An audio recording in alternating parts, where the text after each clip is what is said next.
Bryan Habana urges Rugby to adopt a global calendar to drive growth. Former Springboks wing Bryan Habana believes Rugby Union must introduce a unified global calendar if the sport is to grow and remain commercially sustainable. At present, Rugby operates almost continuously throughout the year, with the Northern Hemisphere season running from August to July, including the early start of the top 14, while the Southern Hemisphere plays between February and November. South Africa sits awkwardly between the two, with its franchises competing in the United Rugby Championship and the Springboks still participating in the Rugby Championship. There has been recent discussion about moving the Rugby Championship from its traditional August slot to late September or early October to overlap with the Six Nations.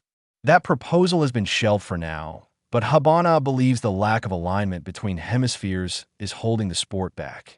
Getting the North and South on the same page. Speaking on the Business of Sport podcast, Habana said rugby's traditional structures need to evolve if the game is to survive in an increasingly competitive sports market. To survive as a business, the legacy infrastructure of rugby needs to think differently, he said. Rugby is a global sport in the sense that it's played in many countries, but it's the only global sport where the calendar doesn't start and stop at the same time. We're stuck with the idea that rugby is a winter sport because that's how it's always been. Unfortunately, winter happens at different times in the northern and southern hemispheres. Habana acknowledged World Rugby's efforts to establish a global calendar, but argued that true alignment is impossible while international competitions are played at different times of the year. You can't create a global calendar if it doesn't start and stop together, he explained. The Rugby Championship and the Six Nations are played at different times, which means international players are competing at different points in the season. That makes it impossible to create consistent international windows.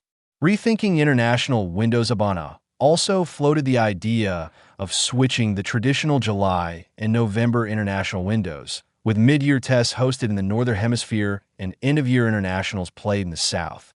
If we want to compete with other global sports, which are much easier to understand, we need to rethink the experience, he said.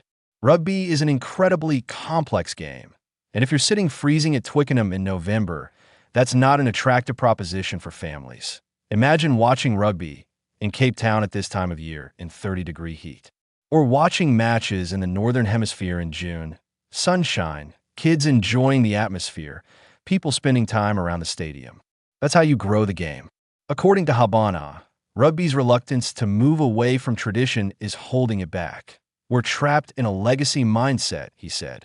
Change requires buy-in from everyone, not just World Rugby, but federations, unions, and all stakeholders. Disruption and the future of Rugby. Habana also addressed attempts to disrupt the rugby landscape, including the proposed R360 competition, which has been delayed until at least 2028. You look at what LIV Golf has done. That's positive disruption, he said. R360 wants to do things differently for the right reasons, but the big question is, what does it fit in? Rugby has no off-season. There's no clear start and stop. He added that comparisons with franchise models like the Indian Premier League are unrealistic. People talk about creating an IPL of rugby, but India has 1.2 billion people. Rugby doesn't have that audience to draw from.